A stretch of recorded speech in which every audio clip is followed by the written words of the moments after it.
Bonjour tout le monde. Les bruits blancs, qu'est-ce que ça signifie vraiment? Vous avez tendance à faire de l'insomnie et vous aimez vous endormir, comme par exemple en écoutant le bruit d'un ventilateur qui vous apporte du réconfort par ces sons particuliers qui vous aident à vous endormir. En effet, certains sons ont des effets bénéfiques sur notre bien-être physique et mental. Mais pourquoi? Ce n'est pas un hasard non plus, ou pour être fantaisiste, que certains sons portent même des couleurs. Explorons ces connaissances ensemble et répondre à cette question. En fouillant sur le net, j'ai pu apprendre davantage sur les différents types de bruits qui ont pour effet d'apaiser l'insomnie. Je réponds pour vous à ces trois questions. Pourquoi on catégorise les bruits par couleur et pourquoi ils sont apaisants et est-ce que ça peut nuire à long terme? Les sons et les couleurs, comme la lumière, ont également leur propre couleur. Chaque son possède une densité spectrale de puissance unique, décrivant la répartition de sa puissance à travers les différentes fréquences.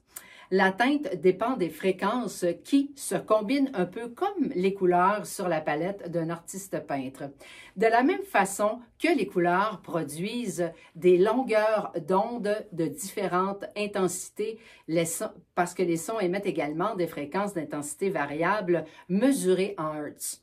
Regardons les impacts de ces sons apaisants pour notre sommeil. Je m'appelle Tania Gilbert et je suis coach en connaissance de soi. Voici les sons et leurs couleurs distinctes.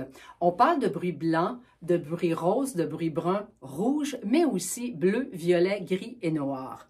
Le bruit blanc serait comme le chef d'orchestre en fait de tous les bruits puisqu'il équivaut à combiner toutes les fréquences du spectre sonore. Le blanc est la résultante de toutes les couleurs disponibles. C'est pourquoi les bruits blancs peuvent être comparés comme à un bouclier sonore invisible qui vous protège des bruits extérieurs en agissant comme une barrière acoustique tout en permettant de trouver un sommeil paisible. À mesure que les fréquences diminuent, le son semble plus doux aux oreilles, comme par exemple le bruit rose est considéré comme profond. Ce type de son se retrouve couramment dans la nature, comme le murmure des feuilles, le doux crépitement de la pluie, les battements du cœur, ainsi de suite. Le bruit blanc va être légèrement moins profond avec une répartition plus homogène de ses fréquences. On peut penser au bruit blanc comme un aspirateur ou un ronronnement de ventilateur. Le bruit blanc a la capacité d'atténuer les autres bruits en les annulant en quelque sorte.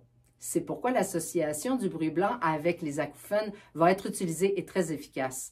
Ce n'est pas un mythe non plus que le bruit blanc est également bénéfique pour les nouveau-nés et ça fonctionne vraiment comme, par exemple, en les plaçant sur la sécheuse. Le bruit blanc spécialement conçu pour les bébés est une solution très efficace.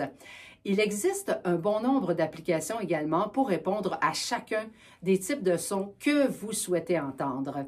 Enfin, le bruit brun, parfois appelé bruit rouge, intègre les sons naturels tels que des chutes d'eau ou le lointain grondement du tonnerre. Le bruit rose est partiellement bénéfique pour les personnes qui vont avoir des troubles du sommeil. En effet, il a été constaté qu'il prolonge la durée du sommeil profond. C'est une phase essentielle pour la récupération. Et selon certains chercheurs, l'hypothèse serait que les bruits roses présentent une amplitude et une densité similaires aux ondes cérébrales émises durant notre sommeil profond, favorisant ici une synchronisation propice à votre sommeil. Quant au bruit brun, en raison de sa profondeur, il est recommandé pour la relaxation et la méditation, comme le bruit d'un torrent, d'un fleuve qui s'écoule ou d'un orage. Le bruit brun peut également être utilisé pour faciliter l'endormissement, offrant ici une option apaisante pour ceux qui cherchent à se détendre avant de s'endormir.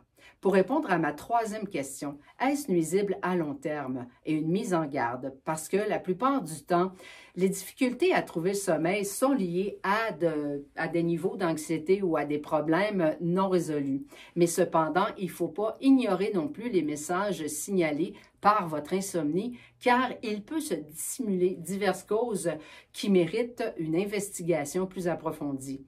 Même si le bruit blanc peut nous aider à trouver le sommeil, ce n'est qu'une solution temporaire alternative à votre sommeil et ça ne résoudra pas non plus les autres éventuels problèmes sous-jacents. D'un autre angle, l'incapacité de trouver le sommeil sur une base régulière va avoir des conséquences évidemment nuisibles sur notre santé mentale. Alors non seulement cela aggrave l'anxiété et la dépression, mais aussi va avoir un impact sur notre santé physique. C'est pourquoi il est justifié d'opter pour ces méthodes alternatives, évidemment, et qu'ils s'avèrent finalement bien moins nuisibles que la prise de médicaments sédatifs ou le fait de simplement subir des nuits blanches à répétition. Donc, en résumé, peut-être pourrions-nous affirmer qu'il serait très judicieux de chercher un juste milieu. Si le bruit blanc aide à surmonter les troubles du sommeil, l'adopter peut s'avérer bénéfique. Cependant, il est essentiel de rester conscient qu'il existe peut-être d'autres problèmes sous-jacents auxquels il faut accorder une attention constante et ne pas minimiser les raisons de vos insomnies. Même si le remède est temporaire, semble tout de même quand même efficace. Donc, tu as aimé le contenu, je t'invite à cliquer j'aime ou de t'abonner à ma chaîne YouTube pour qu'il permette une plus grande visibilité sur les sujets de mes vidéos. Merci d'avoir été là et j'espère vous revoir très bientôt. Bye!